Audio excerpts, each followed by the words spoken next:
यह वीडियो जरा गौर से सुनिएगा।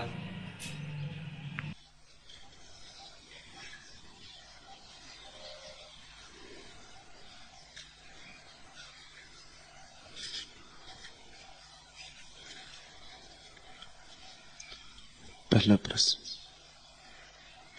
आप कहते हैं संसार में ही परमात्मा छिपा है, इसका प्रमाण क्या है? संसार में परमात्मा छिपा है ऐसा मैंने कभी कहा नहीं। संसार परमात्मा है। छिपे का तो अर्थ हुआ संसार से कुछ भिन्न है, संसार से कुछ अलग है, संसार की ओट में, संसार की आड़ में। कोई आड़ ही नहीं है, संसार ही परमात्मा है। सिर्फ तुम्हारी आंखें अंधी है। परमात्मा नहीं छिपा है, परमात्मा प्रकट है, सिर्फ तुम आंखें बंद किए हो। परमात्मा का नाद गूंज रहा है लेकिन तुम बहरे हो। तुम्हारा हृदय धड़क नहीं रहा, इसलिए उसके छंद को तुम अनुभव नहीं कर पाते हो। सूरज निकला हो तो भी आंख बंद किए खड़े रहो तो क्या कहोगे सूरज छिपा है? सिर्फ तुमने आंख अपनी छिपा रखी, परमात्मा नहीं छिपा है। परमात्मा पर ओट नहीं, सिर्फ तुम्हारी आंख पर ओट है। आंख पर पर्दा है, परमात्मा पर पर्दा नहीं है। आंख खोलो। ये जो आंखें तुम्हारी हैं ये केवल क्षुद्र को देख सकती है। एक और भी आंख है तुम्हारे भीतर जो विराट को देखने में समर्थ है। ये जो आंखें हैं सतह को छू सकती हैं। एक और आंख है तुम्हारे भीतर जो गहराई में प्रवेश कर सकती है। परमात्मा उस गहराई का नाम है। प्रेम की आंख खोलो, भजन में उतरो, नाचो, आनंद में डूबो। परमात्मा की तलाश में जाने की जरूरत नहीं, परमात्मा तुम्हारी तलाश करता आएगा। पुकारो, प्रार्थना करो। तुम पूछते हो प्रमाण क्या है? क्या नहीं है जो प्रमाण नहीं है? हर चीज उसका प्रमाण है। ये पक्षियों का गान, ये वृक्षों का सन्नाटा, ये सूरज की नाचती किरणें, ये हरियाली, ये लोग, तुम, सब प्रमाण है। इतना रहस्यपूर्ण जीवन है और तुम पूछते हो परमात्मा कहां है? प्रमाण क्या है? इतना आनंद उत्सव चल रहा है और तुम पूछते हो प्रमाण क्या है? यह रसीली शहर, यह भीगी फजा, यह धुंधलका, ये मस्त नजारे, मैं में गलता है डूबता महताब, रस में डूबे हैं मलगजे तारे, बेतकल्लफ समा यह जंगल का, हूर देखे तो खुद को वारे, ये घने नख्ल, ये हरे पौधे जिनमें टांके हैं ओसने तारे, हाय ये सुर्ख सुख ढाक के फूल, ठंडे ठंडे दहकते अंगारे, मुस्कुराया वह तिफल के मशरिक, जगमगाए वह दस्तोदर सारे, ली सुजाओं ने तन के अंगड़ाई, रैंग कर नूर के बहे धारे, किरणें लचकी वह रंग सा बरसा, वह छूटे सुर्ख व जर्द फव्वारे, वह गुलों की धड़क उठी छाती, वह खुश अलहान बाग चहकारे। और तुम पूछते हो प्रमाण क्या है? कहां नहीं है प्रमाण? प्रत्येक घटना पर, प्रत्येक वस्तु पर उसके हस्ताक्षर है। पढ़ना आना चाहिए। गीता सामने रखी है, गान चल रहा है, लेकिन तुम्हें पढ़ना नहीं आता, तुम्हें गीत की समझ नहीं। लेकिन समझ नहीं है ऐसा मानना तुम्हारे अहंकार के विपरीत पड़ता है। तुम तो मान के चलते हो समझ है, मैं आंख वाला हूं। अब परमात्मा कहां है? मैं तुम्हें याद दिलाना चाहता हूं, परमात्मा है, समझ नहीं। इसलिए परमात्मा मत खोजो, समझ खोजो, निखारो अपने को, थोड़े ध्यान की दिशा में कदम उठाओ। प्रेम और ध्यान के दो पंख तुम्हारे उगाएं, फिर परमात्मा का आकाश ही आकाश है। उड़ना तुम्हें आ जाए, आकाश सदा से है। कुछ करना है तुम्हारे भीतर, बाहर कुछ नहीं करना है।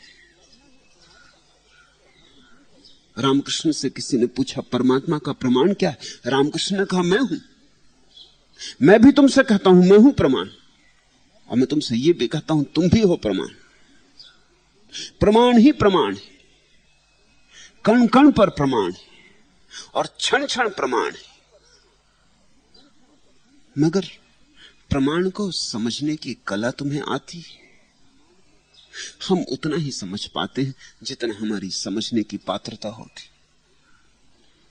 छोटा बच्चा है, अभी तुम उसके सामने काम शास्त्र की कीमती से कीमती किताब रख दो तो भी रस उसे नहीं आएगा। तुम वात्स्यायन के कामसूत्र रख दो, वो सरका देगा। उसे अभी परियों की कहानियों में रस है, अभी भूत प्रेतों की कहानियों में रस है। अभी तुम उसे कोहिनूर हीरा दे दो, वो एक तरफ कर देगा और 2 पैसे के खिलौने को, गुनगुने को बजाने लगेगा। क्या कोहिनूर कोहिनूर नहीं? लेकिन बच्चे की समझ अभी खिलौने की समझ है। छोटे बच्चे के सामने तुम 100 रुपए का नोट करो और एक चमकता हुआ तांबे का पैसा, बच्चा तांबे के पैसे को चुन लेगा। 100 रुपए का नोट कागज, उसका कोई मूल्य नहीं है उसके सामने। चमकदार सिक्का उसे लुभा लेगा। हम अपनी समझ के अनुकूल देख पाते। यदि तुम्हें परमात्मा नहीं दिखाई पड़ता तो एक बात सुनिश्चित है कि तुम्हारे भीतर अभी परमात्मा को देखने की क्षमता और पात्रता नहीं। उस पात्रता को जगाओ। लेकिन लोग उल्टा काम करते हैं, वो कहते हैं परमात्मा का प्रमाण चाहिए। लोग उल्टी बात पूछते हैं, वो कहते हैं परमात्मा कहां है, हमें दिखला दे। मेरे पास लोग आते हैं, वो कहते हैं आप हमें परमात्मा दिखला दें तो हम मान लें। उन्होंने एक बात स्वीकार ही कर ली है कि उनके पास आंखें तो हैं ही, बस परमात्मा मौजूद हो जाए तो वो देख ही लेंगे। परमात्मा मौजूद ही है, परमात्मा कभी गैर मौजूद नहीं होता। जो गैर मौजूद हो जाए वो परमात्मा नहीं है, मौजूदगी ही उसकी है।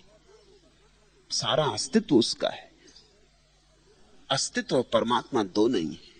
इसलिए मैं तुम्हें फिर याद दिला दूं, मैंने कभी नहीं कहा कि संसार में परमात्मा छिपा है। मैं कह रहा हूं यही कि संसार परमात्मा है, तुम्हारे लिए छिपा है क्योंकि तुम्हारी आंख छिपी है ओट में। दूसरा प्रश्न,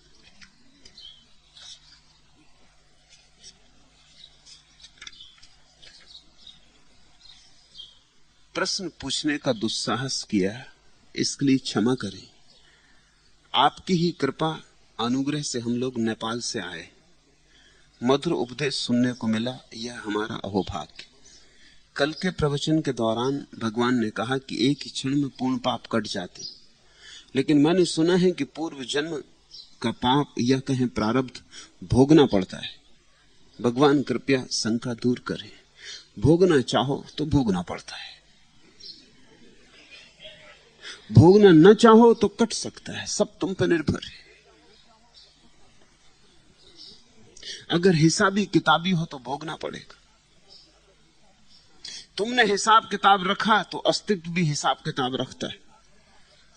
तुमने हिसाब किताब जला दिया, अस्तित्व भी जला देता है। अस्तित्व तो दर्पण है, तुम जैसे हो वैसा ही झलका देता है। अब बंदर अगर दर्पण में झांकेगा तो तुम ये मत समझना कि देवता की तस्वीर दिखाई पड़ेगी। बंदर दर्पण में झांकेगा तो बंदर ही दिखाई पड़ेगा। निश्चित तुमने जो सुना है ठीक सुना है। लोग कहते रहे, हिसाबी किताबी लोग, गणित की लकीर से चलने वाले लोग, हिसाब किताब में ये बात समझ में आती है कि बुरा किया है तो भला करके बुरे को मिटाना पड़ेगा, तभी न्याय हो पाएगा, तभी हिसाब किताब पूरा होगा।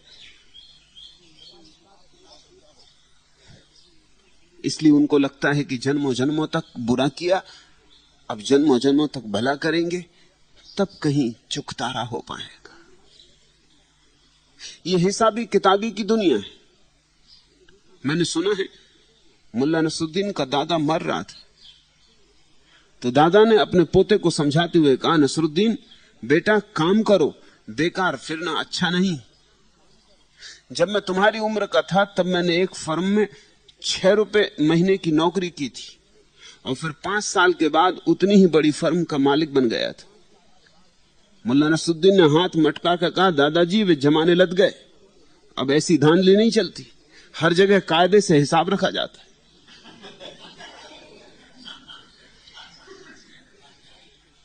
हिसाबी किताबी मन एक ढंग से सोचता है, प्रेमी दूसरे ढंग से सोचता है, वे ढंग अलग है। अगर तुम ज्ञान के मार्ग पर चलोगे तो तुमने जो सुना है वो ठीक ही सुना है कि पूर्व जन्म के पाप कहें या प्रारब्ध, उन्हें भोगना पड़ेगा। भोगना ही नहीं पड़ेगा, उनके प्रतिकार के लिए उतने ही शुभ कर्म करने पड़ेंगे, और ये तो अंतहीन प्रक्रिया होगी। इसमें से छूटोगे कैसे? कितने जन्मों तक तुमने पाप किए, उतने ही जन्म लग जाएंगे उन्हें भोगने में। और इस बीच भी तुम खाली तो नहीं बैठे रहोगे, इस बीच भी कुछ तो करोगे। कुछ भी करोगे तो पाप होता रहेगा। तुम ये मत सोचना कि पाप करने से ही पाप होता है, जीने मात्र से पाप हो जाता है, सांस लेने से पाप हो रहा है। देखते नहीं तेरापंथी जैन मुनि नाक पर मुंह पट्टी बांधे रखता है, किस लिए? क्योंकि सांस की गर्म हवा में तैरते छोटे छोटे कीटाणुओं को मार डालती। सांस ही लेने में पाप हो रहा। एक श्वास में करीब 1 लाख जीवाणुओं की हत्या हो जाती। अब तुम क्या करोगे? सांस तो लोगे, कम से कम अपने खाट पे पड़े रहोगे, मगर सांस तो लोगे, भोजन तो करोगे, पानी तो पियोगे, जियोगे तो कुछ, चलोगे फिरोगे। हिलने डुलने में पाप हो रहा है। जीने का अर्थ कहीं ना कहीं कुछ ना कुछ होगा। तो ये इतने जन्म तुम्हें पुराने पाप काटने में लग जाएंगे, और इस बीच तुम बैठे नहीं रहोगे, गोबर गणेश बन के बैठे नहीं रहोगे, कुछ ना कुछ करोगे। उस करने से फिर नया पाप होता रहेगा। फिर इस श्रृंखला का अंत कहां होगा? ये गणित बड़ा लंबा है, इस लंबे गणित में से बाहर आने का उपाय नहीं। लेकिन जो बाहर आना ही नहीं चाहते उनको ये गणित बड़ा सहारे का है। वो कहते हम करेंगे क्या, प्रारब्ध तो भोगना पड़ेगा। ये प्रारब्ध को भोगने की बात उनकी तरकीब है, वो बाहर निकलना नहीं चाहते। मेरे पास लोग आते, वो कहते हम संन्यास तो लेना चाहते मगर अभी प्रारब्ध। जैसे उन्हें पता है कि प्रारब्ध क्या है, जैसे उन्हें पता है कि प्रारब्ध रोक रहा है। वो कहते हैं अभी तो प्रारब्ध ऐसा है कि अभी तो संसार में रहना पड़ेगा। संसार में रहना चाहते हो, सीधा क्यों नहीं कहते प्रारब्ध की आड़ क्यों लेते हो? ये चालबाजी क्यों, ये बेईमानी क्यों, ये होशियारी क्यों? इतना ही कहो ना सीधा कि अभी संसार में रहना है, अभी धंधा करना है, अभी चोरी बेईमानी करनी है। प्रारब्ध ऊंचा शब्द उपयोग कर लिया, उसके पीछे तुम छिप गए, उससे तुम्हें सहारा मिल गया। अब तुम्हें यह कहने का भी कारण नहीं रहा कि मैं अपनी वजह से रुका हूं, प्रारब्ध रोक रहा है। तुम्हें जो करना है वो तुम करते हो, तुम्हें जो नहीं करना है वो तुम नहीं करते हो, लेकिन प्रारब्ध के बहाने तुम अपने को बचा लेते हो, स्थगित कर रहे हो तुम जीवन को। तुम कहते हो पहले सब भोग लेंगे फिर कहीं मुक्ति होगी। तुम असल में मुक्ति चाहते नहीं। भक्ति का शास्त्र छलांग में भरोसा करता है। भक्ति का शास्त्र कहता है तुम परमात्मा पर छोड़ दो इसी क्षण और तुम मुक्त हो गए। भक्ति के शास्त्र की कीमिया समझो। भक्ति का शास्त्र कहता है कि तुमने कुछ कभी किया है, यह बात ही भ्रांत है। कर्म का सिद्धांत ही भ्रांत है कि तुमने कुछ किया है। जो परमात्मा ने करवाया है हुआ है। जिस दिन तुम इस बात को परिपूर्ण रूप से स्वीकार कर लोगी, बड़ी कठिन है बात, क्योंकि फिर अहंकार को कोई जगह नहीं बचती। जब सभी वह करवा रहा है तो अहंकार को कोई स्थान नहीं बचा। पाप भी उसके, पुण्य भी उसके, अच्छा भी उसका, बुरा भी उसका। जिलाए तो वह, मारे तो वह। फिर तुम्हारे अहंकार को कहीं कोई जगह नहीं है। वो अहंकार कहता है ऐसे कैसे हो सकता है, मैं करता हूं। अहंकार राजी है अगर बुरे कर्म का भी बोझ उठाने को, तो भी राजी है, मगर कर्म होना चाहिए। अहंकार कहता है मैं चोर हूं, ये भी राजी हूं, मुझे ऐसी साधुता नहीं चाहिए जिसमें मैं ही ना रहूं। और मैं के बिना साधुता, मैं के बिना गए साधुता फलती नहीं। साधुता का एक ही अर्थ है कि मैं समाप्त हुआ। भक्त का अर्थ होता है कि उसने सब परमात्मा पर छोड़ दिया, कि तूने जो करवाया हुआ, तू जो करवा रहा होगा, जो आगे भी तू करवाता रहेगा, होता रहेगा। मैं अपने को विदा करता हूं, मैं अपने को नमस्कार करता हूं। भक्त अपने अहंकार को अलविदा कह देता है। यही समर्पण है। इस समर्पण में ही क्रांति घट जाती। फिर कौन करता? जब करता ही ना बचा तो कर्म कैसे, कैसा प्रारब्ध? तो तुम पूछते हो कि क्या प्रारब्ध भोगना ही पड़ता है? भोगना चाहो तो भोगना पड़ता है। भोगना चाहो तो कर्म का सिद्धांत मानो। अगर न भोगना चाहो तो भक्ति की ऊर्जा में उतर जाओ। कर्म का सिद्धांत संकल्प पर आधारित है, भक्ति की क्रांति समर्पण पर। कर्म के सिद्धांत में अहंकार केंद्र पर है, भक्ति के सिद्धांत में कोई अहंकार नहीं। एक ही परमात्मा सब चला रहा है, हम उसके ही हाथ में कठपुतलियां हैं। उसने जो करवाया वह हुआ है। फिर कोई दंश नहीं है, कोई ग्लानि नहीं, कोई अपराध नहीं। जरा सोचते हो इस अपूर्व भाव दशा को, जब चित्त में कोई अपराध नहीं रह जाता, कोई ग्लानि नहीं रह जाती, कोई रोना धोना नहीं रह जाता कि ऐसा क्यों किया, वैसा क्यों नहीं किया, ऐसा हो जाता तो अच्छा था, वैसा हो जाता तो अच्छा था, आगे ऐसा कर लूं, आगे ये भूल ना हो, ये ठीक हो जाए, वो ठीक हो जाए। सारी चिंता गई। सारी चिंता भक्त एक ही गठरी में उतार के रख देता परमात्मा के चरणों में। वो कहता ये रो, तुम जानो, अब जो भी तुम्हें मुझसे करवाना हो करवा लो। चोर बनाना हो तो चोर बन जाऊंगा, अपराध अपने ऊपर न लूंगा। और साधु बनाना हो तो साधु बन जाऊंगा, और पुण्य का अहंकार अपने ऊपर न लूंगा। तुम्हारी जो मौज, तुम्हें जो खेल खेलना हो मुझसे खेल लो। ये भक्ति की अपूर्व क्रांति है, उत्क्रांति है। तो मैंने निश्चित कहा तुमसे, क्योंकि सांडिल्य को समझा रहा हूं। वो भक्ति के परम उपदेष्टा हैं। जैसे पतंजलि योग के, ऐसे सांडिल्य भक्ति के। जैसे महावीर कर्म के, ऐसे सांडिल्य भक्ति के। जिनको हिम्मत हो, और बड़ी हिम्मत चाहिए, मैं को छोड़ना ही सबसे बड़ी हिम्मत है। बुरे का भी सहारा मैं ले लेता है। वो कहता कोई फिक्र नहीं, चिंता रहे, बेचैनी रहे, मगर मैं रहूं। अब ये निश्चिंत आकाश तुम्हें उपलब्ध होता है। तुमने अपने को पैदा तो नहीं किया है, या कि किया है? तुमने अपने को बनाया तो नहीं, या कि बनाया है? तुम अपने सृष्टा तो नहीं, तुम उसकी ही मौज की एक लहर हो। उसने चाहा तो हुए, वह जिस दिन चाहेगा उसी दिन नहीं हो जाओगे। फिर उसने तुमसे जो करवाया करवाया। तुम्हारे कृत्यों में तुम्हारापन क्या है? राह जाते थे कि स्त्री के प्रेम में पड़ गए, प्रेम हुआ, तुमने किया नहीं। बचपन से ही तुम्हें एक धुन सवार थी कि गहरे संगीत में उतरना है। होश नहीं था, तब से संगीत की धुन सवार थी। कहते मोज़ार्ट जब 3 साल का था, तब उसने बड़े बड़े संगीतज्ञों को चकित कर दिया। 3 साल का बच्चा ये संगीत की धुन खुद तो पैदा नहीं की होगी, ये आई होगी। तुम जरा अपने जीवन को ठीक से पहचानने की कोशिश करो। तुमने जो किया है सब हुआ है, करने की भ्रांति हो रही। जिस दिन ये दिखाई पड़ जाएगा कि सब हो रहा है, निश्चिंत हुए, विश्राम आ गया। मैं उस परम विश्राम को ही भक्ति कहता हूं। फिर वैसी घड़ी में एक ही क्षण में पूर्ण पाप कट जाते हैं। असल में यह कहना कि एक ही क्षण में पूर्ण पाप कट जाते हैं कहना उचित नहीं है, क्योंकि उस क्षण में जाना जाता है मैंने कुछ किया ही नहीं, ना पाप ना पुण्य, मेरा कुछ भी नहीं, मेरा कर्तृत्व नहीं। कर्ता कट जाता है, कर्ता का भाव गिर जाता है। कर्ता के भाव के गिरते ही कर्ता के साथ जुड़ी सारी धारणाएं विदा हो जाती। तुम्हारी मर्जी, धीरे धीरे चलना हो, पहुंचना कभी ना हो, चलते ही रहना हो तो ठीक है, काटो पाप, प्रारब्ध भोगो,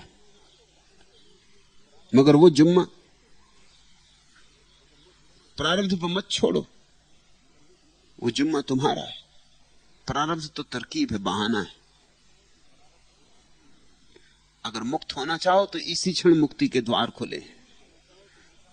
द्वार मुक्ति के कभी बंद ही नहीं होते, किसी युग में बंद नहीं होते, कलयुग में भी नहीं, किसी काल में बंद नहीं होते, पंचम काल में भी नहीं, किसी स्थल पर बंद नहीं होते, ना नरक में न पृथ्वी पर, कहीं बंद नहीं होते। मुक्ति के द्वार सदा खुले, जिसकी भी हिम्मत हो उतर जाए। बस हिम्मत की एक ही शर्त पूरी करनी। भक्ति ये नहीं कहती कि कर्म छोड़ो, भक्ति कहती कर्ता छोड़ो। एक ही आघात में जड़ कट जाती है। कर्ता ही कट गया तो कर्म कट गए। कर्म तो पत्तों जैसे हैं, कर्ता जड़ जैसा है। तुम पत्ते काटते रहते हो, नए पत्ते निकलते आएंगे। जड़ में पानी डाल रहे हो, जड़ में खाद डाल रहे हो, जड़ जमीन में गड़ी है, रस पी रही, और तुम पत्ते काट रहे हो। काटते रहो पत्ते जन्मों जन्मों तक, नए पत्ते निकलते आएंगे और तुम काटते रहना। जड़ ही काट दो। ज्ञान मार्गी पत्ते काटता है, भक्त जड़ काट देता है। कर्म पत्ते हैं, कर्ता जड़ है। जड़ के काटते ही सब विलीन हो जाता। और स्वभावतः जो पत्ते काटता रहा उसकी समझ में नहीं आता, क्योंकि वो कहता है कि हम कितने दिन से काट रहे हैं, काटते हैं और नए निकल आते। ये कोई इतना आसान थोड़ी है।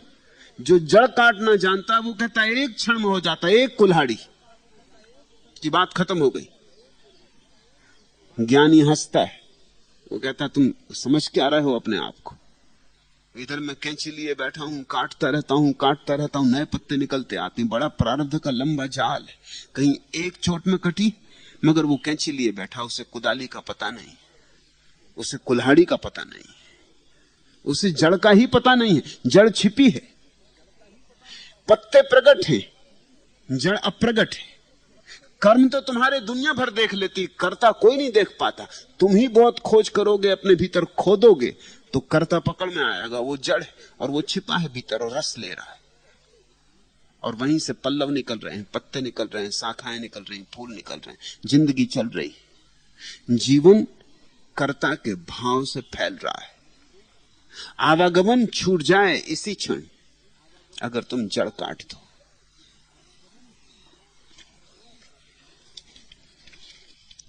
अथाह सागर में डूबते जहाज या पूजा के अंजुरी भर जल में, सोचो, अथाह सागर में डूबते जहाज या पूजा के अंजुरी भर जल में। वो जो पूजा का अंजुली भर जल है उसमें बड़े बड़े जहाज डूब जाते, उसमें सब डूब जाता, सारा संसार डूब जाता है। अथाह सागर में डूबते जहाज या पूजा के अंजुरी भर जल में, अविश्वास के लंबे युग या पूरे समर्पण के एक पल में, कहीं नहीं या दोनों में, हे राम तुम हो या केवल मैं, अनंत आकाश के विस्तृत छलावे या बाहों में लिपटी मोहक सच्चाई में, छोटे सुखों की बेमानी ऊंचाइयां या सार्थक दुखों की गहराई में, कहीं नहीं या दोनों में, हे राम तुम हो या केवल मैं, बुढ़ापे के ठंडे विवेक या उद्दाम यौवन की दहकती आग में, मृत्यु से हर बार पराजित शरीर या फूलों में विकसित होते पराग में, कहीं नहीं या दोनों में हैरान तुम हो या केवल में, बेलगाम खल और कामी मन या मुक्ति की कमजोर असफल तलाश में, धरती पर स्वामी ढूंढू आकाश में, कहीं नहीं या दोनों में हैरान तुम हो या केवल में। बस इतनी ही बात समझ लेने जैसी। राम है अगर केवल और तुम गए, तो अंजुरी भर पूजा के जल में बड़े बड़े जहाज डूब जाते। अगर तुम हो और राम नहीं, तो अनंत अनंत जन्मों तक तुम चेष्टा करो, नाव बनाओ, नाव कभी बनेगी नहीं, पार तुम कभी हो ना पाओगे, डुबकी कभी लगेगी नहीं, तुम किनारे पर ही चलते रहोगे और चलते रहोगे। पूजा का अंजलि भर जल पर्याप्त है, एक भाव समर्पण का पर्याप्त है। हजार उपाय, व्रत, उपवास, त्याग, तपश्चर्या काम नहीं आते। एक उपाय झुक जाना, माथा टेक देना उसके चरणों में पर्याप्त है।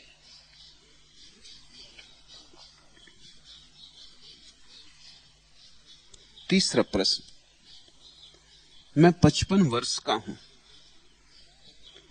जीवन में 3 बार विवाह हुआ और हर बार पत्नी की मृत्यु हो गई, लेकिन अभी भी स्त्री के प्रति मन ललचाता है, मैं क्या करूं? क्या चौथी स्त्री को मारने का विचार है?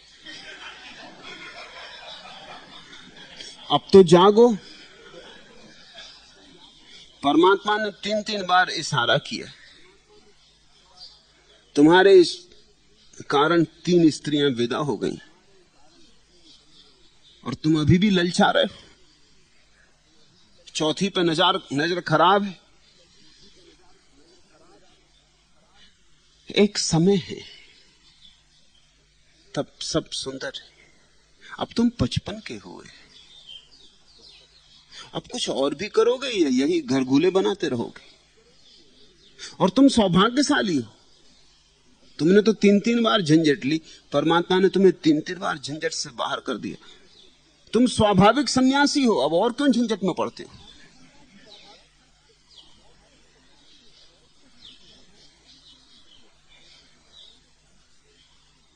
कहावत तुमने सुनी नहीं कि भगवान जब देता छप्पड़ फोड़ के देता? तुमको छप्पड़ फोड़ के देता रहा, और क्या चाहते हो? और 3-3 स्त्रियों से अनुभव पर्याप्त नहीं हुआ? क्या पाया? सुख पाया? सुख यहां कोई भी दूसरे से कभी पाता नहीं, न पति पत्नी से पाता, न पत्नी पति से पाती। दूसरे से सुख कभी मिला है? सुख अंतर्भाव है, भीतर से उमकता है।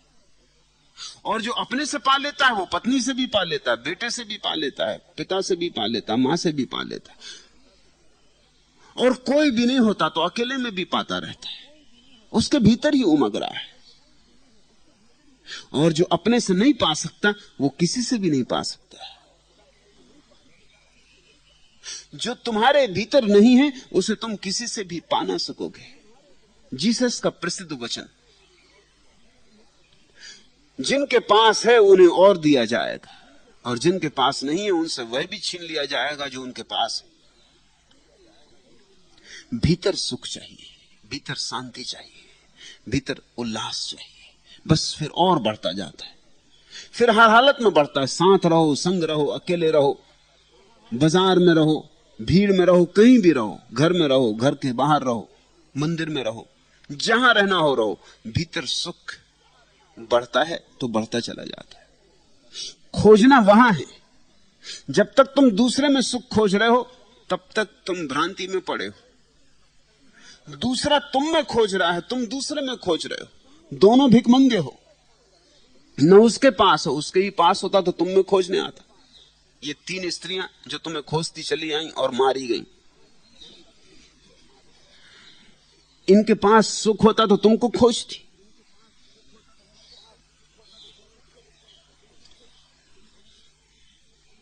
तुम किसमें खोज रहे थे? जो तुम में खोजने आया उसमें तुम खोज रहे हो। जिसके हाथ तुम्हारे सामने भिक्षा पात्र की तरह फैले, उसके सामने तुम भी अपना भिक्षा पात्र फैला रहे हो। भिकमंगे भिकमंगों के सामने खड़े। फिर अगर जीवन में सुख नहीं मिलता तो आश्चर्य क्या है? मांगे से नहीं मिलता सुख, जागे से मिलता है। सुख का सृजन करना होता है। सुख तुम्हारे प्राणों का संगीत है। जैसे वीणा पर कोई तार छेड़ देता है, ऐसे ही जब तुम अपनी अंतर वीणा को छेड़ते हो, जब उस कला को सीख लेते हो, उसी कला का नाम प्रार्थना, उसी कला का नाम ध्यान, उसी कला का नाम भजन, उसी कला का नाम भक्ति, ये सब उसी के नाम है। वीणा तो मिली है जन्म के साथ, लेकिन कला सीखनी पड़ती। वो किसी सदगुरु के पास सीखनी पड़ेगी, किसी ऐसे के पास सीखनी पड़ेगी जिसने अपनी वीणा बजा ली हो। बाहर की वीणा भी सीखने जाते हो, किसी उस्ताद के चरणों में बैठना पड़ता है। भीतर की वीणा तो तुम्हें मिली है, वो परमात्मा की भेंट है। उसी वीणा का नाम जीवन है, मगर उस वीणा को कैसे बजाएं ये पता नहीं। और जब तक वो वीणा ना बजे तब तक तृप्ति नहीं। अतृप्ति अनुभव होती, तुम बाहर तड़फते हो, भागते हो, इससे मिल जाए उससे मिल जाए, तुम दौड़ते रहते हो जिंदगी भर, और वीणा तुम्हारे भीतर पड़ी और संगीत वहां पैदा होना था। और वहीं संगीत पैदा हो जाता तो सब संतुष्टि हो जाती, मगर वहां तुम जाते नहीं। वहां तुम आंख भी ले जाने से डरते हो, क्योंकि वो नंगी पड़ी वीणा तुम्हें बड़ा बेचैन कर देती। तुम समझ ही नहीं पाते क्या है, वे तार तुम्हारी समझ में नहीं आते। और अगर कभी तुम उन्हें छेड़ते हो तो सिर्फ बेसुरापन पैदा होता है, क्योंकि कला तुम्हें नहीं आती। धर्म और क्या है? अंतर वीणा को बजाने की कला है।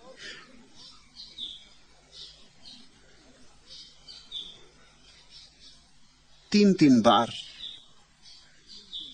तुमने प्रयास किया और तुम हार गए। अब तो उम्र भी हो गई। 42 साल की उम्र तक पुरुष का स्त्री में रस रहे, स्त्री का पुरुष में रस रहे, यह स्वाभाविक है। इसमें कुछ पाप नहीं। जैसे 14 साल की उम्र में रस पैदा होता है। जीवन में सारे परिवर्तन 7-7 साल के बिंदुओं पर होते हैं। पहला परिवर्तन तब होता है जब बच्चा 7 साल से 8 साल का होता है, तब उसमें अहंकार का जन्म होता है। वो अपने मां बाप से मुक्त होने की कोशिश करता है। इसलिए 7 साल के बच्चे हर चीज में इंकार करने लगते, नहीं करूंगा, नहीं जाऊंगा, और जो जो उनसे कहो वही इंकार करेंगे। और जो इंकार करो कि मत करना, सिगरेट मत पीना, सिनेमा मत जाना, वो पहुंच जाएंगे, सिगरेट भी पिएंगे। इंकार से अहंकार पैदा होने का उपाय बनता है। 7 साल की उम्र में अहंकार पैदा होता है। व्यक्ति अपने को अलग करता है माँ बाप से। 7 साल की उम्र में वस्तुतः माँ बाप के गर्भ से मुक्त होने की चेष्टा शुरू होती। 14 साल में चेष्टा पूरी हो जाती। इसलिए 14 साल के बच्चे माँ बाप को भी जरा बेचैन करते हैं, और बच्चों को माँ बाप भी जरा बेचैन करते हैं। 14 साल का बच्चा बाप के सामने खड़ा होता है तो बाप भी थोड़ी मुश्किल में पड़ता है, और 14 साल का बच्चा भी अपने को हमेशा मुश्किल में अनुभव करता है। अब उसकी काम वासना जगनी शुरू होती। दूसरी 7 साल पूरे हो गए। अहंकार के बिना काम वासना नहीं जग सकती। पहले अहंकार जगे तो ही काम वासना जग सकती। पहले मैं जगे तो तू की तलाश जग सकती, नहीं तो तू की तलाश कैसे होगी? 14 साल में वासना जगती। 28 साल में वासना अपने शिखर पर पहुंच जाती।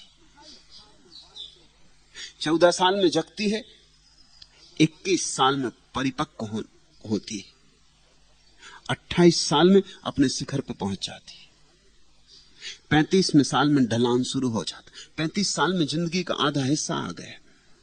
पहाड़ी चढ़ गए तुम जितनी चढ़नी थी। 35 के बाद उतार शुरू होता है। 42 में एकदम शिथिल होने लगती, 49 में समाप्त हो जाती। 42 के पहले तक स्त्री में पुरुष का रस, पुरुष में स्त्री का रस स्वाभाविक है। 42 के बाद शिथिलता आनी शुरू होती, 49 में समाप्त हो जानी चाहिए अगर जीवन बिल्कुल स्वाभाविक चलता जाए।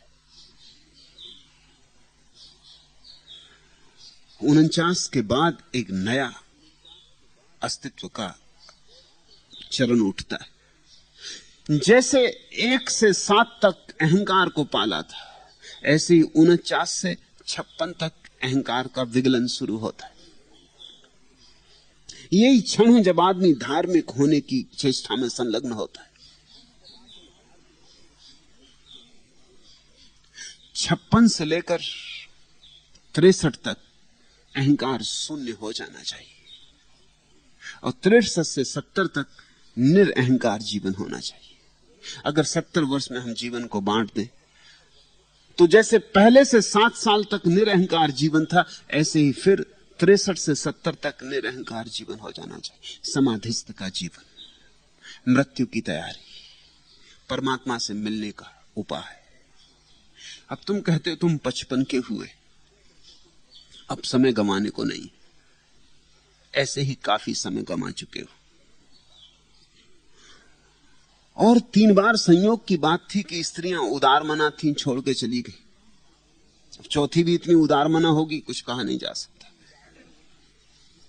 अवसर भी एक सीमा तक दिए जाते हैं,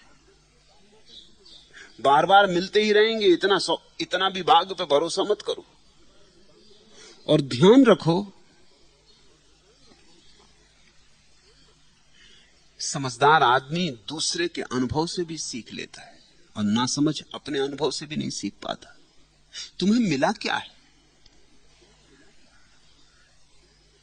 एक बार इसका निरीक्षण करो। जीवन में सिर्फ आशाएं हैं, अनुभूतियां कुछ भी नहीं। मिलेगा ऐसी आशा रहती, मिलता कभी कुछ नहीं। बुद्धिमान आदमी दूसरे के जीवन को भी देख के समझ जाता है। अब समय आ गया कि थोड़ी बुद्धिमानी बरतो। मैंने सुना है एक अदालत में मुकदमा था, मुल्ला नसरुद्दीन गवाह की तरह मौजूद था। मजिस्ट्रेट ने उससे पूछा कि नसरुद्दीन, जब इस स्त्री की अपने पति के साथ लड़ाई हुई तब तुम क्या वहां मौजूद थे? मुल्ला नसरुद्दीन ने कहा, जी हां। जज ने पूछा कि तुम उसके गवाह की हैसियत से क्या कहना चाहते हो, बोलो। मुल्ला नसरुद्दीन ने कहा, यही हुजूर कि मैं कभी शादी नहीं करूंगा। आदमी दूसरे के अनुभव से भी सीख लेता है। तुम स्वयं 3-3 बार अनुभव से गुजर चुके, तुम कब दूसरे से मुक्त होगे? काफी हो गई देर, अब तो सांझ भी होने लगी। 55 साल के हो गए, अब सांझ का वक्त आने लगा। अब रात की तैयारी करो, अब दूसरी यात्रा की तैयारी करो। अब आगे और भी पड़ाव हैं, इस शरीर के पार और भी मंजिलें हैं, इम्तिहान अभी और भी हैं। अब यही मत उलझे रहो।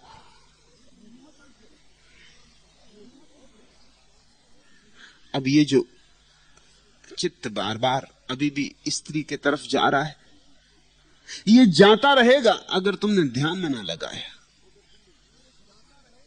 इसे कोई डेरा चाहिए, कोई पड़ाव चाहिए, कोई ठहरने की जगह चाहिए। ये जाता रहेगा स्त्री की तरफ अगर तुमने इसे परमात्मा में ना लगाया। अब तो परमात्मा को ही प्रेसी बनाओ, अब तो उसी प्यारे की खोज करो, अब तो उसी से राग, उसी से रास रचाओ, अब तो उसी से भांवर डालो, अब तो उसी से फेरे पड़ जाएं।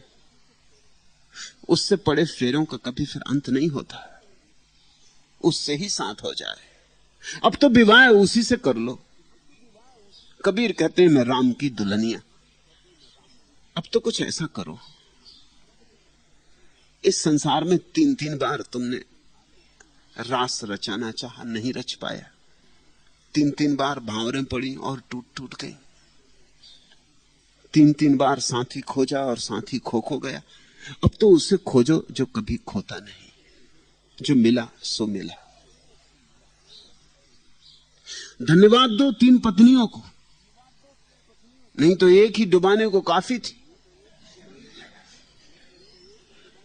सौभाग्यशाली हो तुम, मगर अपने सौभाग्य को अब दुर्भाग्य में मत बदलो।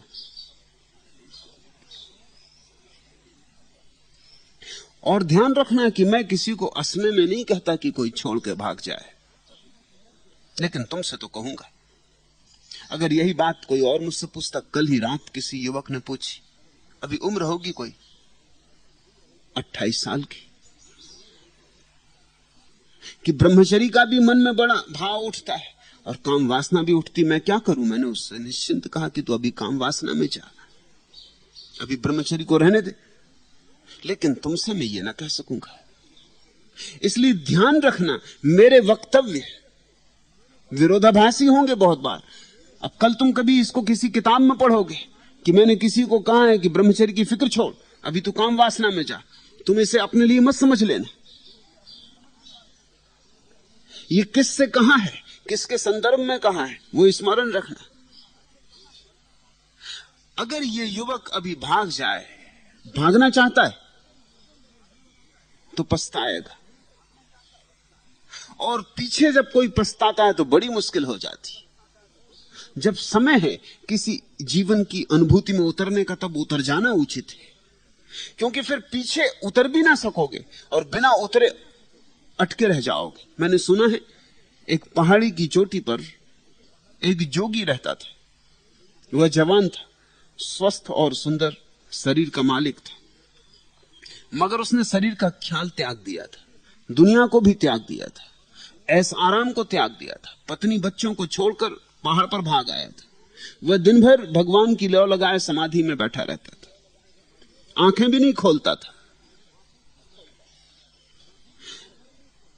नीचे पहाड़ के पास बसे गांव से कुछ लोग भोजन लाकर रख जाते थे।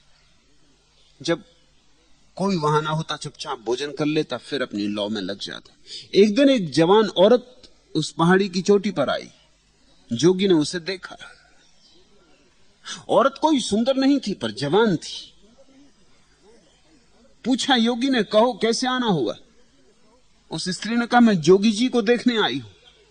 सुना है कि यहां बहुत बड़े जोगी रहते जो ब्रह्मचारी है। औरत सुंदर तो नहीं थी, लेकिन उसके शरीर में जवानी का खमीर था।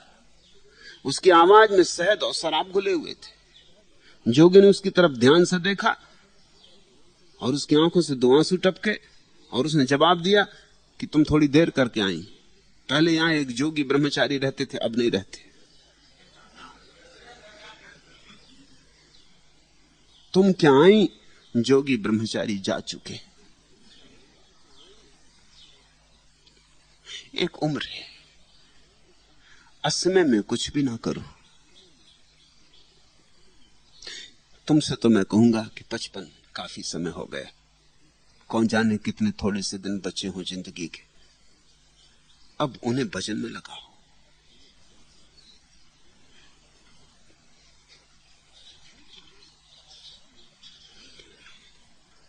हो चुका है 4 दिन मेरा तुम्हारा, प्रेम हंसनी, और इतना भी यहां पर कम नहीं। एक आंधी है उठी गर्दो गुबारी, और इसी के साथ उड़ जाना मुझे है। जानता मैं हूं नहीं कोई नहीं है, कब तुम्हारे पास फिर आना मुझे है। यह विदा का नाम ही होता बुरा है, डूबने लगती तबीयत, कुछ सोचो। हो चुका है 4 दिन मेरा तुम्हारा, प्रेम हंसनी, हेम हंसनी, और इतना भी यहां पर कम नहीं। पंख चांदी के मिले हों या कि सोने के मिले हों, एक दिन झड़ते अचानक, और सभी को देखनी पड़ती किसी दिन जड़ प्रकृति की एक सच्चाई भयानक। किंतु उनके वास्ते रोए उन्हें जो बैठ सहलाते रहे हैं, किंतु उनसे जो बासंती बात बहलाते, बवंडर साथ दहलाते रहे हैं, जिंदगी उनके लिए मातम नहीं। हो चुका है 4 दिन मेरा तुम्हारा, प्रेम हंसनी, हेम हंसनी, और इतना भी यहां पर कम नहीं। हो गया 4 दिन का मेरा तुम्हारा, हो गए 4 दिन के राग रंग, हो गए 4 दिन सपने देख लिए। जरूरी था देखना, जागने के लिए सपने देखना जरूरी है। भटक लिए, अब घर की तलाश हो चुका है 4 दिन मेरा तुम्हारा, हेम हंसनी, और इतना भी यहां पर कम नहीं।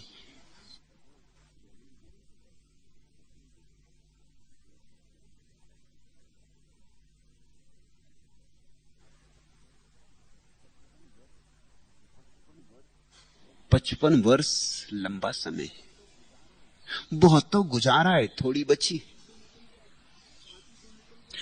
हाथी तो निकल गया, शायद पूंछ ही बची। पूंछ भी निकल जाएगी जब हाथी निकल गया। हाथी तो व्यर्थ ही निकल गया, अब जरा पूंछ को थोड़ी सार्थकता दे लो।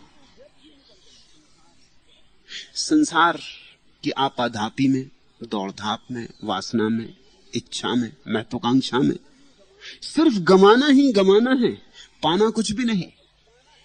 और अगर कुछ पाना है तो इतना ही कि सारी व्यवस्था के प्रति कोई जाग के देख ले कि यह सपना है, माया है, मेरी ही वासनाओं का वेग है। अब अपने को देखो, दूसरे से मुक्त हो, अब भीतर की तरफ मुड़ो, अब घर लौटो।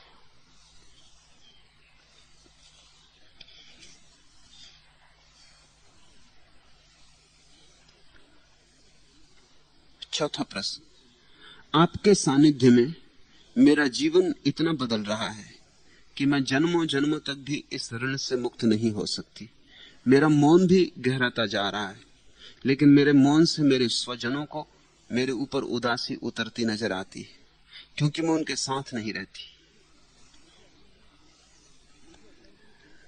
मुझे अपने लिए चिंता होने लगी है कि मैं शांत हो रही हूं या उदास। कृपया मार्ग बताएं।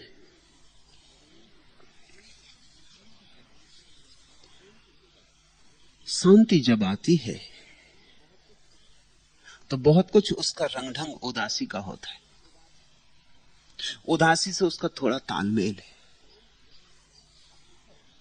इसलिए अक्सर शांत व्यक्ति को बाहर से देखने वाले लोग समझ सकते हैं कि उदास हो गए, क्योंकि वो पुराने कह कहे अब न होंगे, वो राग रंग अब न होगा, गपसप में उत्सुकता अब न होगी, पर निंदा में रस अब न होगा, रेडियो और टेलीविजन और फिल्म में जाने में आतुरता न होगी। शांत व्यक्ति में ये सारी बातें खो जाएंगी। उसके भीतर इतनी रसधार बहने लगी है कि अब बाहर उसकी तलाश नहीं है। मनोरंजन की जरूरत किसको पड़ती है? जो उदास है। इस सत्य को समझने की कोशिश करो, जितना उदास आदमी उतने मनोरंजन की जरूरत पड़ती। इसलिए अमेरिका में सबसे ज्यादा मनोरंजन के साधन इजाद किए जा रहे हैं, क्योंकि अमेरिका बहुत उदास है। सब है और कुछ भी मालूम नहीं होता कि सार्थक है। तो नई नई तलाश की जाती है, नए उपाय खोजो, नए नशे खोजो, नई स्त्रियां खोजो, नए पुरुष खोजो, खोजते रहो कुछ भी कहीं अपने को उलझाए रखने के लिए। सांडों को लड़ाओ, कबूतर लड़ाओ, तीतर लड़ाओ, या आदमियों को लड़ाओ, उत्तेजना का कोई उपाय खोजो। फिल्में भी बनानी होती तो ऐसी जिनमें उत्तेजना हो, छुरे खींचे, बंदूकें चलें, हत्याएं हों, आत्महत्याएं हों, जासूसी हो।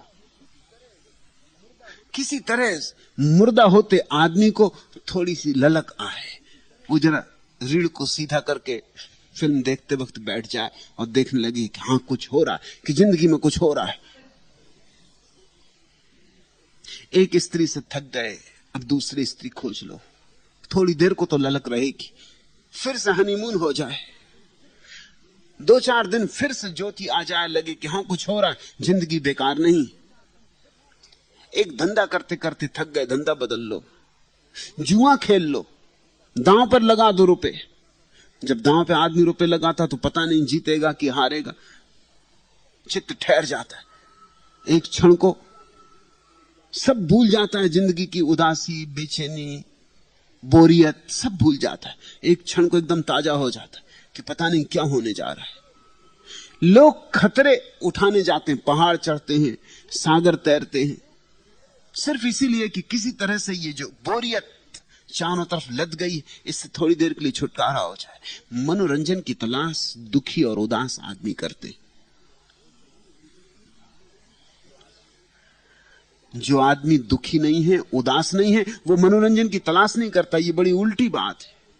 अब तुम बुद्ध को अगर कहोगे कि चलो नाटक दिखा लाएं, तो वो कहेंगे कि भाई तुम ही देखो, मैंने सब नाटक देख लिए।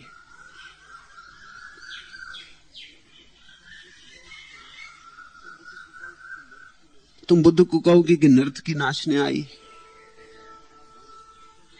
सारा गांव जा रहा है, आप भी चले, तो बुद्ध कहेंगे कि तुम जाओ, मेरा आशीष तुम्हारे कुछ क्षण आनंद से कटे। लेकिन मेरे भीतर ऐसा नृत्य हो रहा है कि उसके मुकाबले अब कोई नृत्य कोई अर्थ नहीं रखता। जैसे जैसे बाहर की उदासी कट जाएगी, वैसे वैसे बाहर के मनोरंजन का भी कोई अर्थ नहीं रह जाएगा। यही हो रहा होगा शांता को। और ध्यान रखना, उसे मैंने नाम दिया है शांता, इसीलिए दिया है कि शांत होने की उसकी क्षमता है, शांति बढ़ रही। मगर दूसरों को उदासी जैसी लगेगी, उससे चिंता मत लेना। चिंता पैदा होती है क्योंकि हम दूसरों की बात मान के सदा जीते रहे। माँ कहती कि तू उदास दिखती, पिता कहते कि तू उदास दिखती है, पति कहते कि तू उदास दिखती, भाई बहन मित्र सब कहते उदास दिखती। इतने लोग गलत तो नहीं होंगे? ध्यान रखना, इतने लोग सही हो ही नहीं सकते। सही तो कभी कोई एक आध होता है, यहां गलत की ही भीड़ है। सत्य के संबंध में लोकतंत्र नहीं चलता। कोई मत से सत्य तय नहीं होता। नहीं तो बुद्ध कभी के हार जाएं, क्राइस्ट कभी के हार जाएं, कृष्ण कभी के हार जाएं। सत्य के संबंध में कोई मत का अर्थ नहीं है। जो जानता है जानता है, जो नहीं जानता वो नहीं जानता। फिर चाहे कितनी ही बड़ी भीड़ हो, इससे क्या फर्क पड़ता है? न तुम्हारी माँ को पता है कि शांति क्या है, न तुम्हारे पिता को पता है, न तुम्हारे भाई को, न तुम्हारे बहन को। हाँ, उन्हें उत्तेजना पता है, मनोरंजन पता है। अब तुम्हारी उत्तेजना कम हो जाएगी। वो ताश लेके बैठे, वो कहते हैं शांत आओ ताश खेलो, और तुम कहते हो मुझे ताश में कोई रस नहीं। तुम एक कोने में बैठ के झाजेन करना चाहते हो कि आंख बंद करके बैठे भीतर का रस ले रहे हैं। वो कहेंगे ये क्या हो गया? ताश जैसी चीज इस समय कोई आंख बंद करके बैठता है? 4 आदमी ताश खेलते हैं, 20 आदमी खड़े होकर देखते हैं, वो भी बड़े उत्तेजित हो जाते हैं।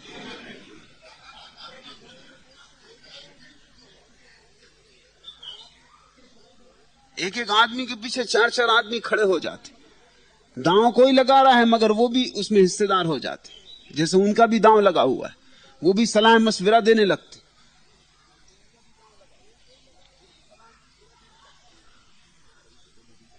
फिल्म आ रही है टेलीविजन पर और तुम आंख बंद किए बैठे हो, तो स्वभावतः घर के लोग सोचेंगे ये क्या हो गया।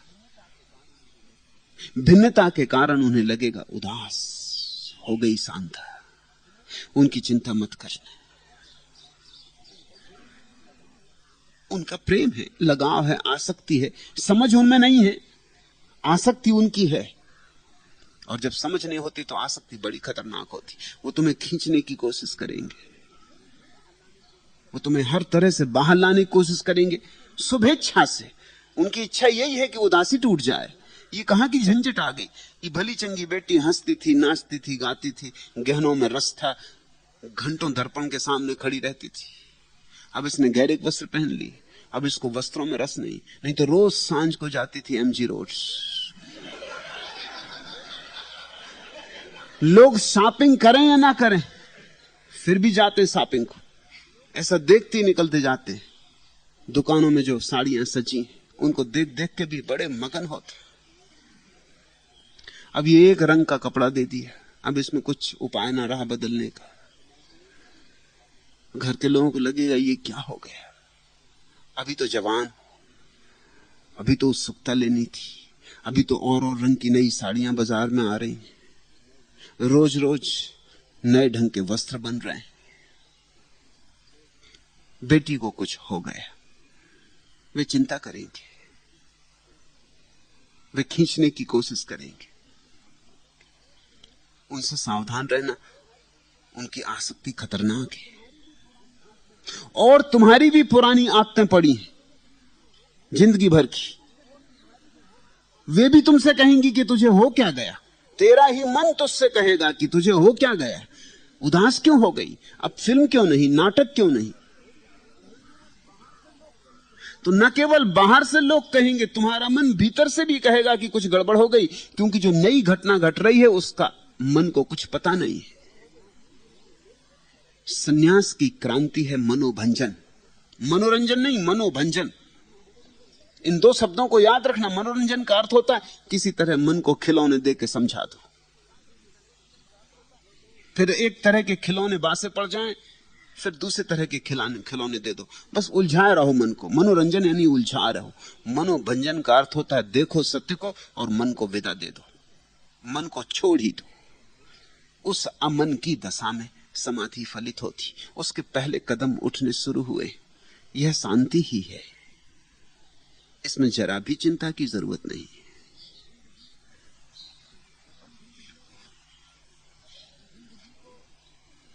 जिंदगी को एक बहरे बेकरां पाती हूं मैं, उनके हाथों मिट के उम्र जाविदा पाती हूं मैं। ये मिटने का रास्ता है। यहां परमात्मा के हाथ मिट जाता है व्यक्ति, और मिट के अमृत को पा लेता है। जिंदगी को एक बहरे बेकरां पाती हूं मैं, उनके हाथों मिट के उम्र जाविदा पाती हूं मैं। खुद ब खुद दिल हो गया दीनों जहां से बेनियाज, अब जमीने इस गोया आसमां पाती हूं मैं। अपने आप इस जगत से एक तरह की उदासी आ जाएगी। क्यों? क्योंकि तुम्हारा सारा प्रेम आकाश की तरफ बहने लगेगा। तुम्हारी चेतना धारा आकाश की तरफ उन्मुख हो जाएगी। खुद ब खुद दिल हो गया दीनों जहां से बेनियाज, अपने आप इस संसार से, इस तथाकथित शोरगुल आपाधापी के संसार से, इस तथाकथित संबंधों के जगत से, इस सपनों के जाल से खुद ब खुद दिल हो गया बेनियाज, उदास हो गया, उदासीन हो गया। उदासीन शब्द बड़ा प्यारा है, उदास शब्द भी बड़ा प्यारा है। उसका वही अर्थ नहीं है जो शास्त्र में और भाषा कोश में लिखा हुआ है। उसका मौलिक अर्थ बड़ा अद्भुत है। उदासीन का अर्थ होता है अपने भीतर बैठ जाना। उद आसीन, आसीन से आसन बनता है, अपने भीतर बैठ जाना। बड़ा अपूर्व अर्थ है उदासीन का, उसी से उदास बना है। उदासीन का अर्थ होता है बाहर में रस न रहा, अपने भीतर रस आने लगा, भीतर बैठ गए, आसन वहां जम गए। बाहर के लोगों को लगेगा कुछ गलती हो गई, तुम्हारे मन को भी लगता रहेगा कुछ गलती हो गई। इसलिए सदगुरु की जरूरत है कि वो तुम्हें कहता रहे गलती नहीं हो गई, नहीं तो तुम्हारे बाहर के लोग तुम्हें खींच लेंगे, तुम्हारा मन तुम्हें खींच लेगा। खुद ब खुद दिल हो गया दीनों जहां से बेनियाज, अब जमीने इस गोया आसमां पाती हूं मैं। झुटपुटे से दिल बुझा रहता है तेरी याद में, चांदनी रातों में अश्कों को रवा पाती हूं मैं। और बहुत बार आंसू भी झरेंगे, और बाहर के लोग समझेंगे आंसू, आंसू यानी दुख। तुम्हें समझना पड़ेगा आंसुओं का एक और गुणधर्म है। आंसू आनंद के भी होते, मगर बाहर तो सदा आंसू दुख के ही पाए जाते। लोग दुख में रोते, लेकिन तुम जानोगे धीरे धीरे कि सुख में तो और भी अद्भुत आंसू बहते, बड़े आंसू बहते, मोतियों जैसे आंसू बहते। प्रार्थना में भी आंसू बहते, परमात्मा की याद में भी आंसू बहते। उन आंसुओं में दुख का कोई छाया भी नहीं, उनमें आनंद ही आनंद है। चांदनी रातों में अश्कों को रवा पाती हूं मैं, झुटपुटे से दिल बुझा रहता है तेरी याद में। सैकड़ों सजदे तड़फते हैं जबीने शौक में, ए हकीकत तेरे नक्शे पा कहां पाती हूं मैं। अब भी आंसू बह निकलते हैं किसी की याद में, अंधलीबे जार को जब नोहा खुआ पाती हूं मैं। अपना ए तस्नीम इस दुनिया से घबराता है दिल, बाकी हर शय को फकत वहमो गुमा पाती हूं मैं। धीरे धीरे बाहर की बातें तो व्यर्थ हो जाएंगी, भ्रम हो जाएंगी, उनमें कोई अर्थवत्ता न रह जाएगी। भीतर का एक नया जगत प्रकट होगा, संसार का असली रूप प्रकट होगा, परमात्मा प्रकट होगा। शांता, तेरी आंख खुलनी शुरू हो रही, मगर पुरानी आंखों का अभ्यास कहेगा कि तू अंधी हो रही, और बाहर के लोग भी तुझसे कहेंगे कि तेरी आंखों को क्या हुआ, अब वो पुरानी जैसी नहीं मालूम होती। ये नए का जन्म हो रहा है, इस नए के जन्म का स्वागत करो, सम्मान करो, इस नए के जन्म का आलिंगन करो। अतिथि आ रहा है, आतिथेय बनो।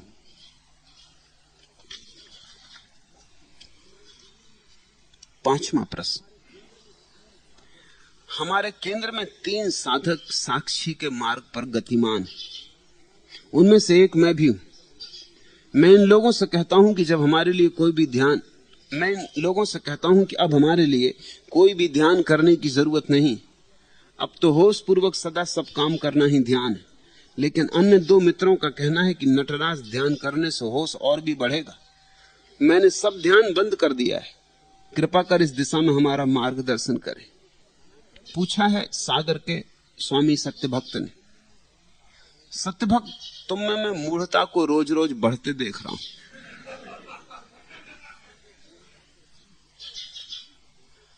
तुम जितने प्रश्न पूछते हो मैंने अब तक उनका कोई उत्तर नहीं दिया,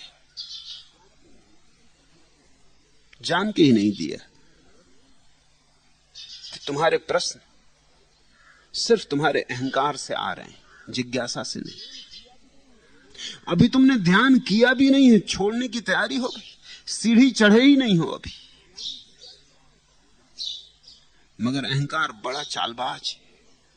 वो कहता क्या करना, साक्षी ठीक, अब साक्षी में तो कुछ करने नहीं होता, तुम्हारा साक्षी का सिर्फ बहाना है। अभी तुम साक्षी तो हो ही नहीं सकते, अभी तो ध्यान से निखार लाना होगा, तब तुम साक्षी हो सकोगे। अभी तुमने बीज नहीं बोए, तुम फसल काटने की बातें करने लगे। तुमने ध्यान किया कब? और जो थोड़ा बहुत तुमने पहले किया भी होगा, थोड़ा उछल कूद, उससे कुछ हुआ नहीं है, उससे सिर्फ तुम्हारा अहंकार और अकड़ गया है। अब तुम यही समझने लगे कि तुम सिद्ध हो गए, और न केवल तुम समझने लगे हो, तुम वहां केंद्र पर सागर में दूसरों को भी समझा रहे हो कि तुम्हें भी कोई जरूरत नहीं। अगर सच में ही तुम्हें साक्षी का भाव पैदा हो गया होता तो तुम दूसरों को समझाते कि ध्यान से मेरा साक्षी पैदा हुआ, तुम ध्यान करो। और अगर तुम्हें साक्षी का भाव पैदा हो गया होता तो यह प्रश्न भी पैदा नहीं हो सकता था, क्योंकि जिसको साक्षी का भाव पैदा हो गया उसके सब प्रश्न समाप्त हो गए। यहां जितने लोग हैं सबसे ज्यादा प्रश्न तुम ही पूछते हो, हालांकि मैं उत्तर नहीं देता, ये पहली दफा उत्तर दे रहा हूं। तुम अपनी मूढ़ता में मत पड़ो, अभी ध्यान करना होगा, इतने जल्दी सिद्ध मत हो जाओ। साक्षी भाव आएगा, और साक्षी ध्यान के विपरीत थोड़ी है। साक्षी के लिए ध्यान प्रक्रिया है, ध्यान की प्रक्रिया से ही अंतिम निखार साक्षी का पैदा होता है। वो एक ही क्रिया के अंग है, लेकिन हमारे चालबाज मन है, वो कहते हैं कुछ ना किए अगर सिद्ध हो जाए तो सबसे अच्छे। फिर तुम सिद्ध हो गए हो तो तुम्हारे केंद्र पर जो लोग आते होंगे उनको तुम जसते नहीं होगे सिद्ध, तो उनको भी समझा रहे हो कि तुम भी सिद्ध हो जाओ। तुम हानि पहुंचा रहे हो, तुम अपने को नुकसान पहुंचा रहे हो, दूसरों को नुकसान पहुंचा रहे हो। सहारा दो दूसरों को ध्यान में जाने के लिए, और खुद भी अभी ध्यान में उतरो। और जब तुम सिद्ध हो जाओगे तो मैं तुम्हें कहूंगा कि तुम सिद्ध हो गए। तुम्हें बार बार लिख के भेजने की जरूरत नहीं। तुम्हारे हर प्रश्न में यही होता है कि मैं घोषणा कर दूं। प्रश्न मुझे लिख के भेजते हो तुम बार बार कि आप कह दें कि मैं सिद्ध हो गया हूं, आप औरों को भी खबर कर दें कि मैं सिद्ध हो गया हूं। मैं खुद ही खबर कर दूंगा, तुम्हें पूछने की जरूरत नहीं होगी। और जो सिद्ध हो गया है वो कोई सर्टिफिकेट की तलाश करेगा? तुम चाहते हो मैं कह दूं कि तुम सिद्ध हो गए हो, तो तुम जाके घोषणा करने लगो, लोगों की छाती पर बैठ जाओ और तुम उनको परेशान करने लगो। फिर तुम अपना तो अहित करोगे ही, दूसरों का भी अहित करोगे। अभी ध्यान करो, अभी बीज बो, अभी फसल को उगाओ, काटने के दिन भी जरूर आएंगे। और अगर कोई अत्यंत निष्ठा और ईमान से एक क्षण भी ध्यान में उतर जाए तो एक ही क्षण में वो दिन आ जाता है। मगर इतनी बेईमानी से चलोगे तो कैसे आएगा? तुम करने नहीं चाहते। अब इसको थोड़ा समझ में लेना, ये औरों के भी काम की बात है। दुनिया में आलसी लोग हैं, काहिल लोग हैं, सुस्त लोग हैं, जो कुछ नहीं करना चाहते। उनके लिए भक्ति में बड़ा सहारा मिल जाता है। वो कहते हैं करना ही क्या है, सब भगवान कर रहा है, इसलिए हमें कुछ करना नहीं। दुनिया में कर्मठ लोग हैं, अत्यंत कर्म में लिप्त लोग हैं, अहंकारी लोग हैं, आक्रामक लोग हैं। उनको कर्म के मार्ग पर सहारा मिल जाता, वो कहते हैं करके दिखाना है। भक्ति के मार्ग से सिर्फ उनको ही लाभ होगा जो करेंगे और जानेंगे कि हमारे किए कुछ भी नहीं होता। लेकिन करना तो हमें है, क्योंकि अभी तो हमारे पास कुछ भी नहीं। हम जब कर करके हार जाएंगे तब परमात्मा की कृपा अवतरित होती। जब हम पूरा कर चुकेंगे तब उसकी कृपा अवतरित होती। वे तो ठीक उपयोग कर रहे हैं भक्ति का, और जिन्होंने कहा कि करना ही क्या, बस ठीक है हम तो हो गए, उनके लिए भक्ति जहर हो गई। कर्म के मार्ग पर जो इसलिए कर्म में लगा है कि उसके अहंकार को तृप्ति मिलती है, वो कर्म के मार्ग से हानि उठा रहा है, वो उसके लिए जहर हो गया। लेकिन इसलिए करता है कि अभी तो हमें परमात्मा का कुछ पता नहीं, कौन है कहां है। अभी तो हम विधान करेंगे, विधि करेंगे, अपनी पूरी चेष्टा करेंगे, अपना पूरा संकल्प लगाएंगे। शायद संकल्प के अंतिम चरण में समर्पण का जन्म हो। समर्पण का जन्म संकल्प के अंतिम चरण में ही होता है। क्रिया की पूर्ण निष्पत्ति में निष्क्रिया है, और ध्यान का आखिरी रूप साक्षी है। तो तुम इतनी जल्दी ना करो, और दूसरों को तो भूल के मत समझाना। अभी तो तुम्हें ही बहुत समझना है।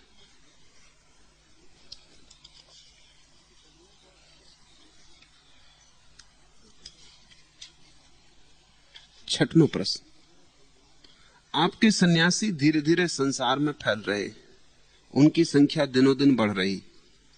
यह संभावना भी तो है कि आपके जाने के बाद आपका सन्यास धर्म एक वृहत संगठन का रूप लेगा, जिसमें पद, श्रृंखला और राजनीति भी प्रविष्ट हो जाएगी। कृपा कर समझाएं कि क्या यह चक्र सदा सदा चलता रहेगा? पूछा है कृष्ण कुमार जावाली ने। तुम तो अभी सन्यासी भी नहीं हो, तुम्हें क्या चिंता?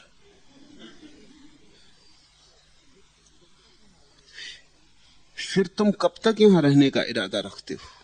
सदा? भविष्य में जो झंझटें आएंगी उनको तुम्हें हल करना है। तुम अपनी झंझटें हल कर लो, इतना काफी। भविष्य को भविष्य पे छोड़ो। आखिर भविष्य के लोगों को भी तो कुछ झंझटें हल करने को छोड़ोगे कि नहीं? कि तुम्हारा इरादा तुम्हारे साथ ही सृष्टि का अंत कर देने का है? लोग बड़ी व्यर्थ के ऊहापोह में पड़ जाते, लेकिन ये सब तरकीबें हैं मन की, और इन तरकीबों का तुम उपयोग वहीं करते हो जहां तुम बचना चाहते हो। एक भी आदमी मुझसे अब तक नहीं पूछा, मैंने लाखों लोगों के सवालों के जवाब दिए, एक भी आदमी मुझसे नहीं पूछा कि हम मरेंगे तो हम बच्चे को पैदा करें कि नहीं, क्योंकि फिर इसको भी मरना पड़ेगा।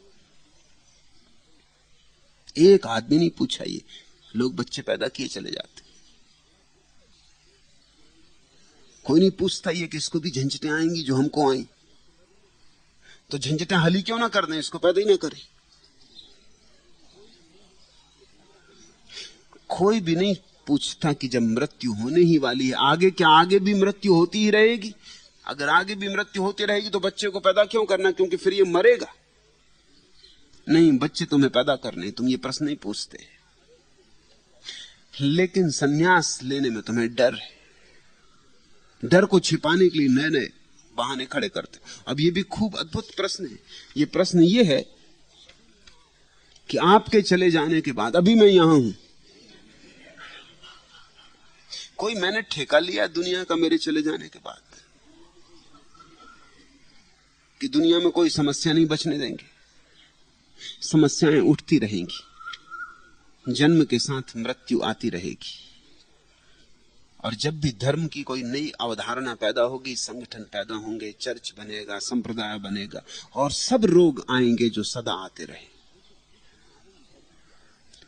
लेकिन इस कारण धर्म की अवधारणा नहीं रोकी जा सकती। जितनों को लाभ हो जाए उतनों को सही, मेरी मौजूदगी में जितनों को लाभ हो जाएगा हो जाएगा। और फिर भी जो समझदार हैं पीछे, उनको पीछे भी लाभ होता रहेगा। और जो ना समझे तुम जैसे, उनको अभी भी लाभ नहीं हो रहा। तो मेरे होने ना होने से क्या फर्क पड़ता है? ना समझों को अभी लाभ नहीं हो रहा, समझदारों को फिर भी होता रहेगा। ना समझों को अभी भी लाभ नहीं हो रहा, ना समझों को तब भी नहीं होगा।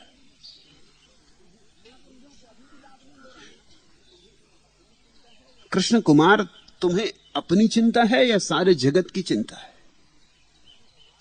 इतनी बड़ी चिंता मत लो। छोटी सी चिंताएं तो हल नहीं हो रही। क्रोध तो हल नहीं होता, दुख तो हल नहीं होता, चिंता तो हल नहीं होती, अहंकार तो हल नहीं होता। तुम इतनी बड़ी चिंताएं मत लो। लेकिन अक्सर ऐसा हो जाता है, आदमी अपनी छोटी चिंताओं को छिपाने के लिए बड़ी बड़ी चिंताएं ले लेता। मनुष्यता का क्या होगा, तीसरा महायुद्ध होगा तो फिर क्या होगा? अभी तुम हल नहीं कर पाए, अपनी पत्नी से जो रोज युद्ध होता है वो हल नहीं होता। तीसरा महायुद्ध होगा तो फिर क्या होगा? ये तुम अपने मन को भरमा रहे हो, ये तुम अपने मन को नए नए उपाय दे रहे हो ताकि तुम्हें ये झंझट ना सोचनी पड़े कि घर जाना है और पत्नी तैयार हो रही होगी और फिर तुम्हें धूल चटाएगी।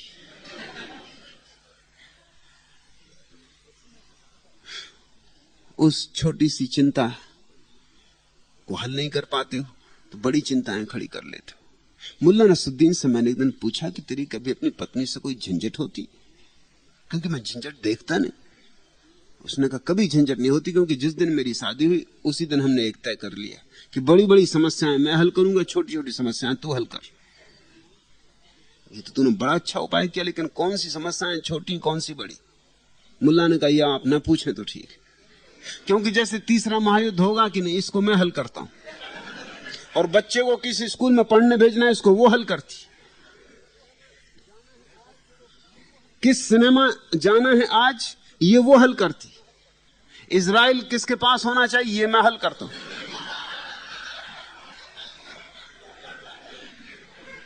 मुझे किस डॉक्टर के पास इलाज करवाना चाहिए, ये वो हल करती। और परमात्मा है या नहीं, ये मैं हल करता हूं। बड़ी समस्याएं मैं हल करता हूं, छोटी समस्याएं वो हल करती। झगड़ा होता नहीं। पत्नियां बहुत होशियार है, वो कहती हैं बड़ी समस्याएं तुम हल करो, इजराइल, वियतनाम इत्यादि इत्यादि, तुम बैठे रहो सोचते रहो। मगर जिंदगी की असली समस्याएं, उनको वो छोटी समस्याएं वो पत्नियां खुद हल कर लेती। तुमसे हल नहीं होती अपनी जिंदगी की समस्याएं, तुम अपने को झुटलाने को बड़ी बड़ी समस्याओं का जाल खड़ा कर लेते हो। उन बड़ी समस्याओं के कारण तुम्हें अपनी समस्याएं इतनी छोटी और नाचीज मालूम होने लगती कि लगता है हाल ही क्या करना। तुमने सुनी है ना कहानी, अकबर ने एक लकीर खींची दरबार में और अपने दरबारियों से कहा बिना इस लकीर को छुए कोई छोटा कर दे। कोई ना कर सका, लेकिन बीरबल ने एक बड़ी लकीर उसके नीचे खींच दी और बिना छुए उसको छोटा कर दिया। यही तरकीब है तुम्हारे मन की, यह तुम्हारा मनुष्य का मनोविज्ञान है। तुम्हारे पास समस्याएं हैं, बड़ी हैं, हल नहीं होती। तुम उनके सामने और बड़ी बड़ी समस्याएं खड़ी कर देते हो, इतनी बड़ी कि वो बिल्कुल छोटी हो जाती, नाची हो जाती, खो जाती। अब कौन फिक्र करता है कि पत्नी से झंझट आज हुई, जबकि इजराइल में बड़ी भारी समस्या चल रही। अब क्या फिक्र करो कि घर में भोजन नहीं है, करोड़ों लोग प्रतिवर्ष बिना भोजन के मर रहे हैं। अब इसकी क्या चिंता करो कि चाय ठंडी पीनी पड़ रही। जगत में बड़ी बड़ी उलझने, मनुष्यता के बड़े बड़े सवाल तुम लिए बैठे हो। कृष्ण कुमार, तुम यहां आए हो, मैं यहां मौजूद हूं। मेरी मौजूदगी तुम्हारी मौजूदगी का मिलन होने दो, कुछ फल लगने दो इस मिलन में। तुम क्या फिक्र कर रहे हो कि आगे क्या होगा? और आगे जो लोग हैं उनके लिए हम आयोजन कर भी कैसे सकते? हम उनके मालिक नहीं, हम किसी के मालिक नहीं। उनकी स्वतंत्रता का वे उपयोग करेंगे। अगर उनको दुख लेना होगा तो दुख लेंगे, और सुख लेना होगा तो सुख लेंगे। हर आदमी स्वतंत्र है अपना नरक और स्वर्ग बनाने को। जीसस जिंदा थे तो जिन लोगों ने लाभ लेना था ले लिया, फिर पीछे जिन लोगों को चर्च बनाना था उन्होंने चर्च बनाया। तुम क्या सोचते हो जीसस न होते तो चर्च न बनता? किसी और के नाम से बनता। चर्च बनाने वाले चर्च बनाते ही, वो उनकी जरूरत है।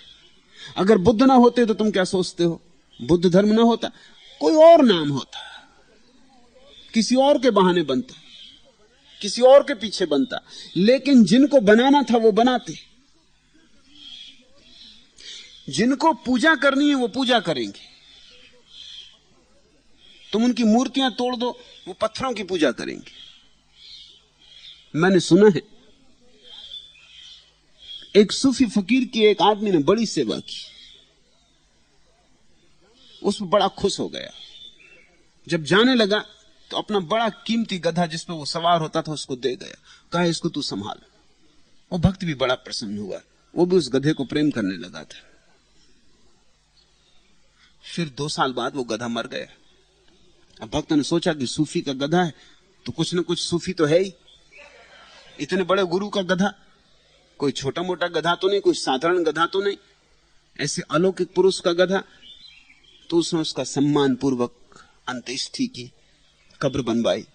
ज्यादा उस पर था भी नहीं, लेकिन जो भी था लगा के संगमरमर की कब्र बनवा दी। कब्र बन के तैयार हुई कि लोग जो रास्ते से निकलते थे वो फूल चढ़ाने लगा, कोई पैसा चढ़ाने लगा।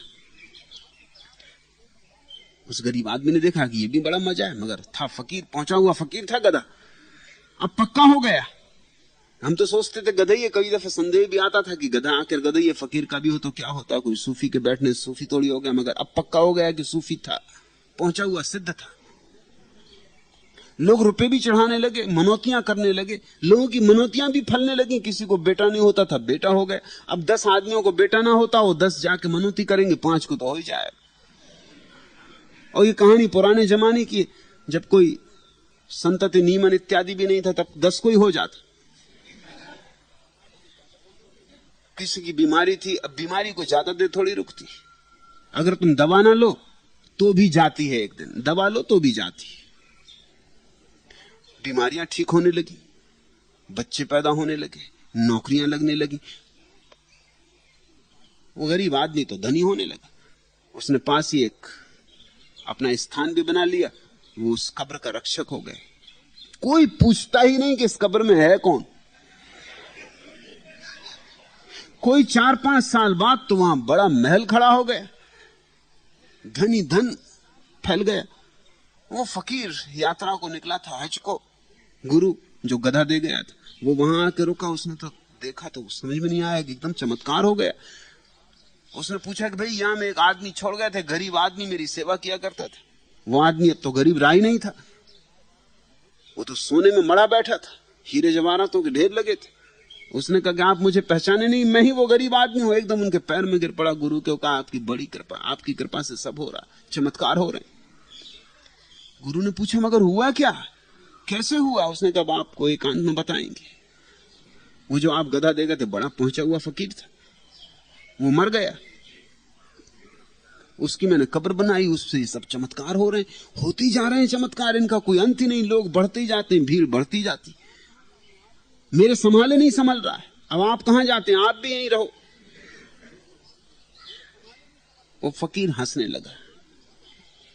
उस गरीब आदमी ने पूछा, जो अब गरीब नहीं रहा था, कि आप हंसते क्यों? उसने कहा, मैं हंसता इसलिए हूं कि इसकी मां भी बड़ी पहुंची हुई फकीर थी, वो जब मरी तो मैंने उसकी कब्र अपने गांव में बना दी थी, उसी के सहारे मैं जी रहा हूं। ये पुश्तैनी गधा था, ये कोई साधारण गधा था ही नहीं, इसकी मां भी ऐसी पहुंची हुई थी, उसकी कब्र मैंने बनवा दी, वहां भी यही राग रंग चल रहा है। अब जिनको कब्र ही पूजनी है वो गधों की भी पूजेंगे, उनके लिए कोई बुद्ध की ही कब्र जरूरी नहीं है, वो किसी की भी कब्र पूज लेंगे। अब उनके लिए कोई बुद्ध हो इसकी थोड़ी आवश्यकता। अब तुम सोचते हो गणेश जी कभी हुए होंगे? जरा सोचो तो, उनकी शक्ल सूरत तो देखो, ये कभी हुए होंगे? मगर कोई चिंता नहीं, किसी को कोई चिंता नहीं कि हुए भी कि नहीं हुए, ये हो कैसे सकते। मगर पूजा चले, जिसको पूजा करनी वो गणेश जी की भी करेगा, कोई बुद्ध जी की आवश्यकता थोड़ी। लोग रास्ते के किनारे पत्थरों पर पोत देते हैं सिंदूर और फूल चढ़ा देते हैं, पूजा शुरू हो जाती, चर्च खड़ा हो जाता, मंदिर खड़ा हो जाता। तुम इसकी चिंता में ना पड़ो, जिन्हें मूढ़ता करनी है वो सदा करते रहेंगे, और मूढ़ता अपने लिए सदा कारण खोज लेगी, कारणों की कमी नहीं है। लोग वृक्षों की पूजा करते, नदियों की पूजा करते, नदियों को बहना थोड़ी रोकना छोड़ दे। अब गंगा क्या करे, रुक जाए, बहे ना। लोग गंगे की पूजा कर रहे हैं, वृक्षों की पूजा चल रही है, वृक्ष क्या करें, रुक जाएं, बढ़े ना। जो सदा होता रहा वैसा होता रहेगा, मेरे पीछे भी वही होगा, उसकी चिंता में तुम ना पड़ो, और उसको बचाने का कोई उपाय नहीं।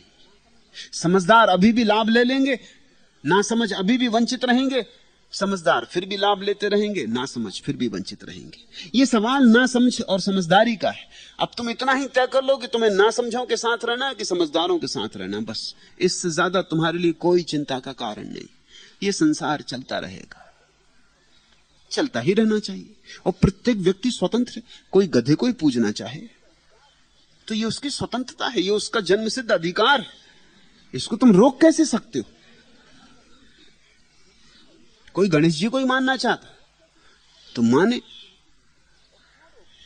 ये किसके हाथ में है कि रोके, और क्यों रोके। मनुष्य की स्वतंत्रता ऐसी अपरसीम है कि ये सब होता रहेगा, होता ही रहना चाहिए।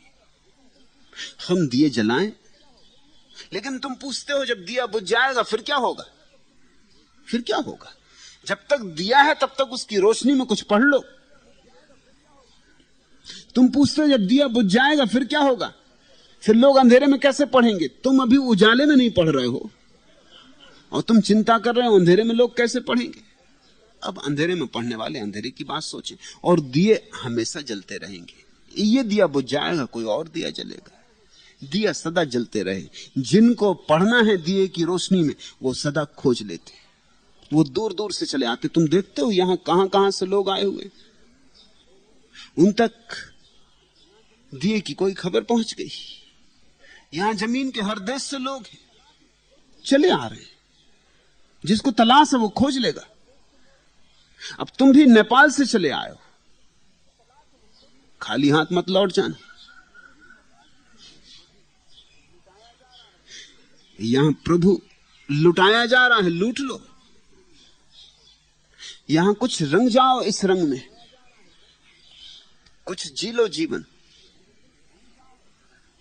ये संगीत कुछ तुम्हारे प्राणों में उतर जाने दो, ये मिश्री तुम्हारे प्राणों में घुल जाने दो। तुम व्यर्थ की चिंताएं मत लो, उनसे तुम्हारा कुछ लेना देना नहीं है। रंग में, धर्म में, देश में बट रहा आज तक आदमी। रेख भूगोल पर खींच दी, वो हमारे वतन हो गए। खून आदम की औलाद का मंत्र से पूत जल बन गया। धर्म जो प्रेम के गीत थे, आदमी का कफन हो गए। नाप अपनी नहीं दूरियां, नापता चांद को आदमी, और इंसान के फासले अजनबी सी घुटन हो गए। बट गया नील वर्णी गगन, बट गई ये धरा श्यामला, और बारूदी गंधी पवन भोगते ही जन्म हो गए। आदमी ब्रह्म का अंश है, आदमी देव का वंश है। ये विशेषण हमारे लिए आत्मभोगी अहम हो गए। करोगे क्या? उपनिषद के ऋषि ने घोषणा की, अहम ब्रह्मास्मि। अज्ञानियों ने सुनी, उन्होंने कहा अहम ब्रह्मास्मि। उपनिषद के ऋषि का जोर था ब्रह्म पर, अज्ञानी ने जोर दिया अहम पर। उपनिषद के ऋषि ने कहा था मैं ब्रह्म हूं, वो ये कह रहा था मैं नहीं हूं, ब्रह्म है। अज्ञानी ने जोर दिया कि मैं ब्रह्म हूं, ब्रह्म मर्म कहा मैं हूं। दोनों एक ही वचन का उपयोग कर रहे हैं, लेकिन दोनों का जोर बदल गया।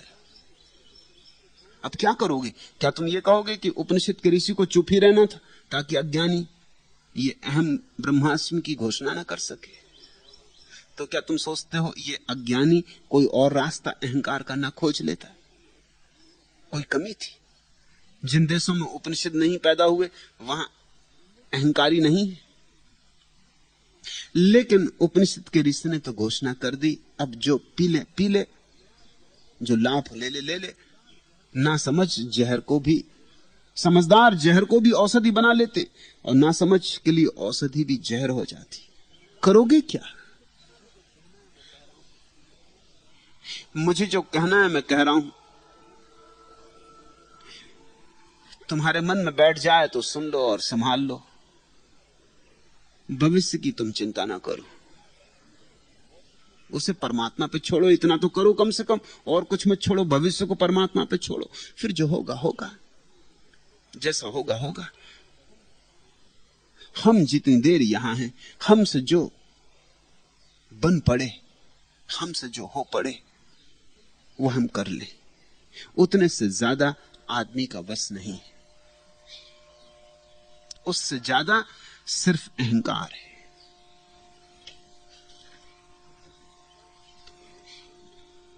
छठवां प्रश्न। प्रभु, प्रतिदिन जब ध्यान में बैठता हूं तो अति प्रसन्नता आनंद से भर जाता हूं, और फिर सारा दिन ध्यान के समय की प्रतीक्षा में रहता हूं। फिर भी दूसरे व्यक्ति की उपस्थिति के समय, भोजन के समय इत्यादि इत्यादि ध्यान भूल भूल जाता है। अगर ध्यान में इतना आनंद, इतनी प्रतीक्षा रहती तो पूरा समय ध्यान की परिस्थिति क्यों नहीं बनी रहती? प्रभु, हमारे पास प्रश्न ही प्रश्न है और आपके पास उत्तर ही उत्तर। क्षमा प्रार्थना पूछा है ईश्वर समर्पण ने।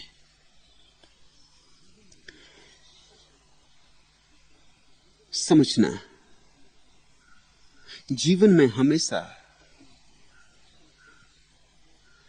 अतियां हैं, और अतियों के बीच एक समन्वय चाहिए। दिन भर तुमने श्रम किया, रात तुमने विश्राम किया और सो गए।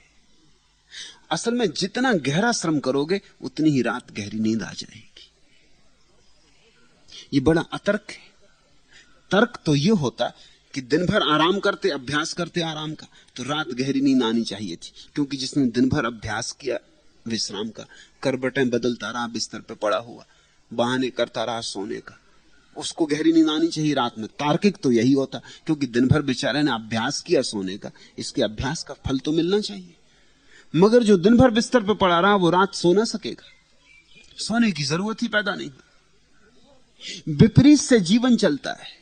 दिन भर श्रम किया, वो रात सोएगा। इसलिए अमीर आदमी अगर अनिद्रा से बीमार रहने लगते हैं तो कुछ आश्चर्य नहीं, निद्रा का कारण ही नहीं रह जाता। तुमने देखा बंबई की सड़क पर भी मजदूर सो जाते, भरी दोपहरी में। बंबई का शोरगुल, रास्ता, और कोई अपनी ठेला गाड़ी को ही नीचे पड़ा हो, सो रहा, मस्त घुर्रा रहा, और उसी के पास खड़े महल में, कोई वातानुकूलित भवन में, सुंदर सुंदर सैयाओं पर रात भर करवट बदलता है, कुछ नींद नहीं आती। गरीब को अनिद्रा कभी नहीं सताती। गरीब और अनिद्रा इसका मेल नहीं। और अमीर को अगर अनिद्रा ना हो तो समझना कि अमीरी में अभी कुछ कमी है, अभी अमीर हुए नहीं, अभी और बैंक बैलेंस चाहिए, अभी गरीब ही हैं तभी तो सो रहे, नहीं तो सोते कैसे।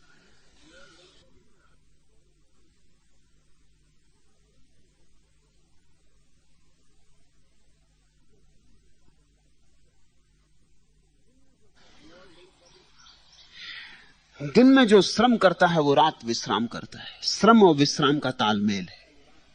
दिन भर रोशनी, रात अंधेरा हो जाता है। रात और दिन का तालमेल है। जीवन और मृत्यु दोनों साथ साथ है। एक श्वास भीतर गई तो एक श्वास बाहर जाती, एक श्वास बाहर गई तो फिर एक श्वास भीतर आती। तुम अगर कहोगे कि मैं भीतर ही रखूं श्वास को तो मुश्किल हो जाएगी, तुम कहो बाहर ही रखूं तो मुश्किल हो जाएगी। ऐसा ही स्मरण और विस्मरण का मेल है, ऐसे ही ध्यान और प्रेम का मेल है। ध्यान और प्रेम दो प्रक्रियाएं। प्रेम में स्वयं का स्मरण रहता है, प्रेम में दूसरे का स्मरण रहता है, ध्यान में स्वयं का। तुम 24 घंटे स्वयं का स्मरण करोगे तो थक जाओगे। थोड़ी थोड़ी देर को दूसरे का स्मरण भी आ जाना चाहिए, उतनी देर विश्राम मिल जाता है, फिर से स्वयं का स्मरण आएगा। इसलिए ईश्वर भाई का प्रश्न महत्वपूर्ण है। वो कहते हैं किसी से बात करते समय, किसी की उपस्थिति में, भोजन करते समय ध्यान भूल जाता है। ये बिल्कुल स्वाभाविक, भूलना ही चाहिए। अगर तुम दूसरे की उपस्थिति में ध्यान का स्मरण रखोगे तो तुम दूसरे का अपमान करोगे, क्योंकि उसका मतलब होगा तुम दूसरे पर ध्यान दे ही नहीं रहे। वो तो ऐसे हुआ कि दूसरा आदमी सामने खड़ा, तुम भीतर कह रहे राम राम राम राम राम राम। अब ये जो राम सामने खड़े हैं इनका अपमान हो रहा है। तुम भीतर कुछ चला रहे हो, तुम कह रहे हो होश रखना है, देखता रहूं, जागा रहूं। तुम एक काम में उलझे हो, ये बेचारा सामने खड़ा, ये देखेगा कि मुझसे तो कुछ लेना ही देना नहीं। ये अपमान हो जाए, ये राम का अपमान हो जाए। जब कोई सामने मौजूद है, भूलो अपने को, पूरी तरह इसमें डूब जाओ। ये घड़ी प्रेम की है, ध्यान को प्रेम में डुबा दो। जब कोई नहीं, अकेले बैठे, तब फिर प्रेम को ध्यान में उठा दो, फिर ध्यान को पकड़ लो। एकांत में ध्यान, संग साथ में प्रेम, दोनों के बीच डोलते रहो। इन दोनों के बीच जितनी यात्रा होगी और जितनी सुगमता से यात्रा होगी उतना ही आत्म विकास होगा।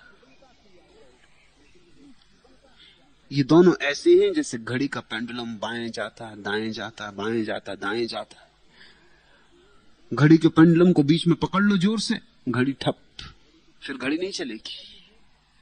ये पेंडुलम जो जाता है दाएं बाएं, इसके सहारे घड़ी चलती, और जीवन का पेंडुलम हमेशा बाएं दाएं जा रहा है, इसी के सहारे जीवन चलता है। सब तलों पर, सब आयामों में, रात हो कि दिन, काम हो कि विश्राम, भीतर जाती श्वास हो कि बाहर जाती श्वास, ध्यान हो कि प्रेम, हर चीज में इन दो अतियों के बीच एक तालमेल है।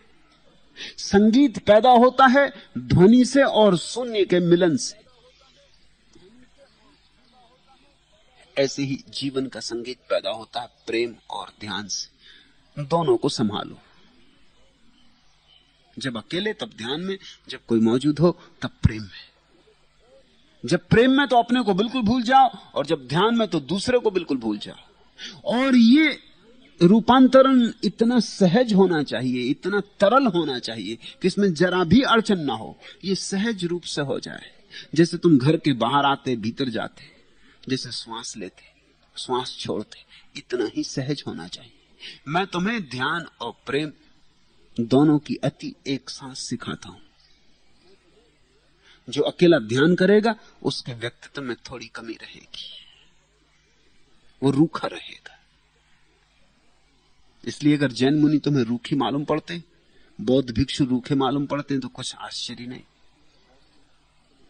रूखेपन का कारण है अकेला ध्यान। एक अंग चुन लिया, एकांगी है। अगर तुम्हें सूफी फकीर और भक्त रसपूर्ण मालूम पड़ते, लेकिन होशपूर्ण नहीं मालूम पड़ते, तो वो दूसरी अति हो गई। उन्होंने प्रेम तो चुन लिया मगर होश खो दिया। प्रेम में बेहोशी आ जाती, ध्यान में रुक्षता आ जाती है। मैं चाहता हूं कि तुम पूरे मनुष्य हो जाओ। पृथ्वी पर अब तक जितने धर्म रहे हैं उन्होंने मनुष्य की समग्रता पर जोर नहीं दिया, अंग अंग चुन लिए। अंग अंग चुनने में सरलता है। एक कोई चुन लिया तो बात हल हो गई। एक टांग तोड़ दी, एक ही टांग बचाई, मगर फिर चलना बंद हो जाता है।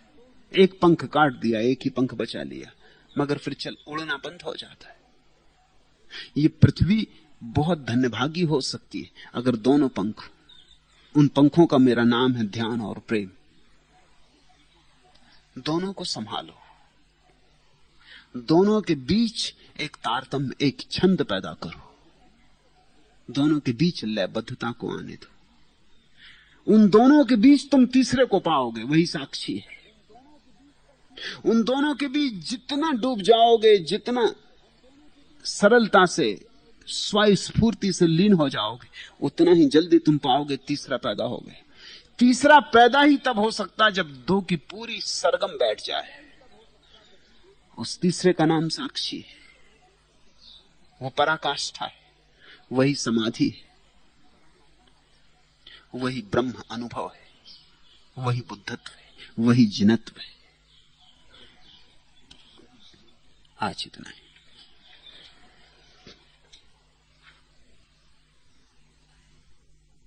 अगर यह वीडियो आपको अच्छी लग रही हो तो वीडियो को लाइक और चैनल को सब्सक्राइब करें।